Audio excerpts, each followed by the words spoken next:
Today I'd like to talk about something that I've come to call the problem of underlyingness. And to get there, we need to understand basically what I mean. So, you're probably aware that human intuitions are not very good about a whole lot of things, especially as it concerns the natural world and how the world works, the physical world. So, for example, there is this term, you probably heard of it, naive physics, which encompasses a number of different ideas and perceptions of reality. But an example might be that humans have a fixed intuitive notion of how motion works in the context of Earth, Earth with a certain degree of gravity, Earth with things like air friction, and that objects in a vacuum are going to operate somewhat differently from Earth. This is not something that we are naturally equipped with, and so we need to learn about it, but even then it's a little bit weird because of our perceptions and our perceptual apparatus, what we think about things. This isn't the only instance. Another thing you probably thought even less about, although if you think about it, it's deeply mysterious, is think about the fact that you can produce speech. Assuming you have some native language, whatever it is, presumably English in this case, how you can flawlessly produce sentences, grammatical sentences, pronounce every word near perfectly with no problem, no effort, and you have no idea why. It just happens. It's literally magic. Think about that. And we have no idea how. Even scientists who study this phenomenon of speech production, we just don't know how. Speech just occurs. It's magic, basically. And the same is true of just about every other phenomenon under the sun. Now, when we abstract away from some of these more salient examples, you might argue, like physics or speech production, things of that nature, you might soon realize that there are other things that are kind of more gray. For example, how we gauge interacting with other human beings. What are considered good qualities, what are considered negative qualities, in particular in the realm of human mating interaction, the mating and dating game, although not exclusively.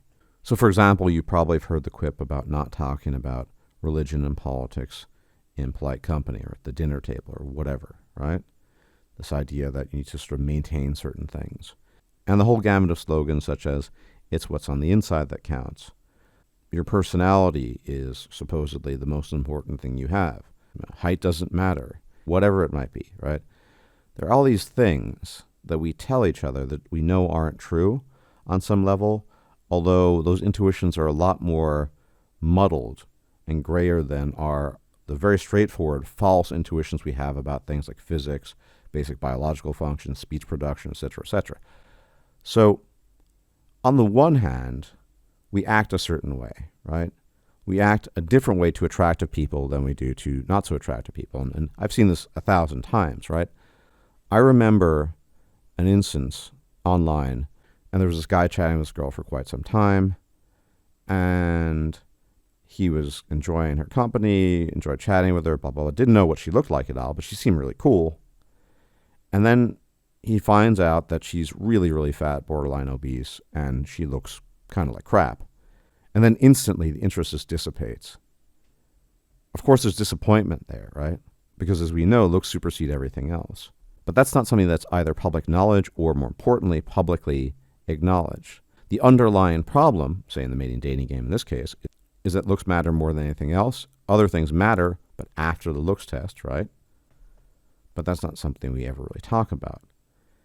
And that is something that we feel intuitively. There are countless stories online, both men and women, mostly men, who floundered in darkness about why it was they were not attracting women and why it was they weren't successful. And I'll recall that one story from the late great Monday, from his video, of just entries in a forum that he was reading off once about people who lost a lot of weight and how the world just changed overnight, how people treated them differently. People in general were nicer. The opposite sex was nicer, yada, yada, yada. And also the opposite. Some woman who gained a tremendous amount of weight, suddenly people weren't holding the door for her, above all men, etc., etc. So we have this underlying intuition about things that is often wrong. But when the sociobiology comes into play, it's a little bit muddier. That's the point I'm trying to make. And a lot of people deep down kind of know this, but not everyone does. Some people legitimately believe that they are, quote unquote, not judging a book by its cover, right? Because there is a kind of cultural social conditioning that takes place, obviously. So on the one hand, we're really bad at interpreting the actual motives behind things. But when we have an inkling of it, we tend to suppress it. And I think this is an important point to make. It's something I've talked about over the years, is this distinction between realization and internalization. You can realize a whole lot of things, but it's quite different when it comes to internalization. Not many people internalize things. And what do I mean by that? So there are all sorts of instances of realization. You might be sitting in a mathematics class at university or high school, right? And you finally realize how the formula works or how some problem is solved. You realize it in the moment, maybe for the next 15 minutes, maybe for the rest of the day. And then eventually, maybe the test comes along, you pass the test, you get a B, whatever. You move on, and the realization is gone. You have not internalized what is going on there, right? Another instance of this might be any sort of factoid you learn. You might learn about some detail of the Amazon rainforest, and you think, oh, well, that's really cool. What a neat fact that is. And then you just forget it. You might, dare I say, even realize that looks are more important than the way you dress or your personality, or that if you're a man, being 5'5" is a severe disadvantage. You might realize initially and then forget it. But realization does not entail internalization. You can only internalize things after a while until it becomes an actual part of the body of your knowledge. That's the distinction. You can realize something, and I know I've realized many times the correct formula for a mathematical equation, only to forget it a day or two later. Other things I've internalized, and it's true of everyone. I'm not unique in this regard. So when you internalize the dynamics of human sociobiology, the underlyingness, as it were, you don't forget it. This is why I really struggle, and I think a lot of people I know do struggle, interacting with normies, right? Normies are neurotypical, as it were, whatever that really means, but they think normal things, right? They're still operating within the boundaries, these fluid boundaries of, yeah, I guess deep down it's that way. I realize that, but I haven't internalized it, right? And you can tell this very easily. A little while ago, I caught a female who was trying to rationalize why she liked tall guys, coming up with really, really bad excuses. Short guys just have sloping shoulders. I mean, it's not really much less superficial if you really want to put it that way. Tall guys don't. Tall guys remind me of my father, right? Rather than saying, I'm evolutionarily wired to like tall guys, end of story. And I confronted her that. I said, look, I like big Jugosauri. I don't need to create an excuse or a reason for that. It just is the way it is. And she always prefaces, this one female, everything when she says, oh, I know it sounds really superficial, but. So there's this kind of in-between stage of realization, internalization. You don't really internalize something till you're actively acting upon it and acting it out, right? But if you're unwilling to admit that human beings are quote-unquote superficial, and that's how we operate, well, that means you haven't internalized it. And I think this girl is an example of just that. In order to navigate this problem, the sociobiological problem, because it's a bigger problem than, say, naive physics or the nature of speech production and how language works, because those just sort of work, and there isn't a lot of interference in terms of what you need to know and don't know. You need to create, effectively, what is a social contract. And the social contract allows you to navigate the world in a way that would otherwise be pretty rocky and rough. For example, what we do in order to maintain the social contract is we maintain these delightful platitudes we all have about it's your personality that counts, don't judge a book by its cover, all the things I've mentioned that we all know, right? We don't talk about it in the open. We pretend that it's one way. And I've come to the conclusion that the reason why we pretend these things is because it's probably necessary.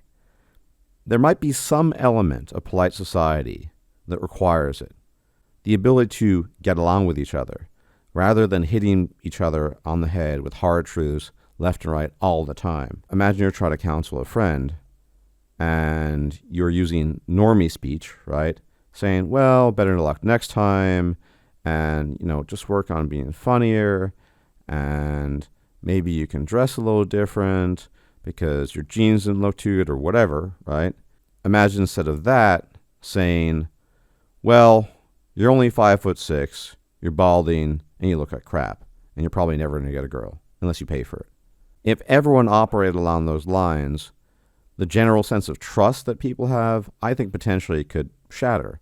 Because it's one thing to internalize these things. That's what differentiates you, if you're pillified, if you will, from normies. Normies don't recognize these things. Imagine every conversation was ended with, well, you're just too fat. Or, even if you lost weight and you are fat, you're too short. Or, your facial structure is terrible.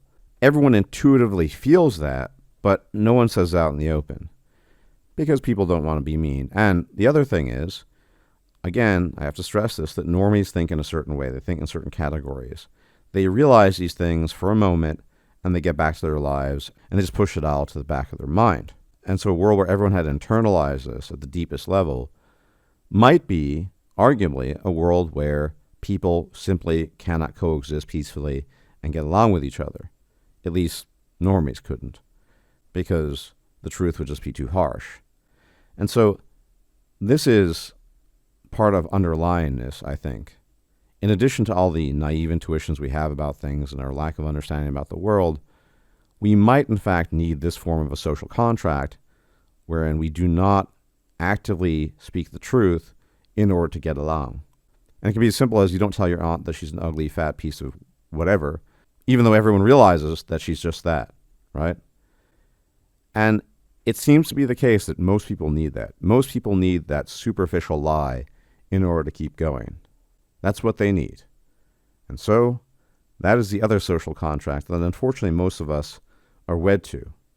And it's only in hushed whispers that we break the social contract and talk about the underlyingness, say, of human sociobiology. I don't know if it's a good or bad thing, to be honest. I am open to both ideas. I can't claim one or the other. It seems like polite normie society requires that type of lie. It requires that deception.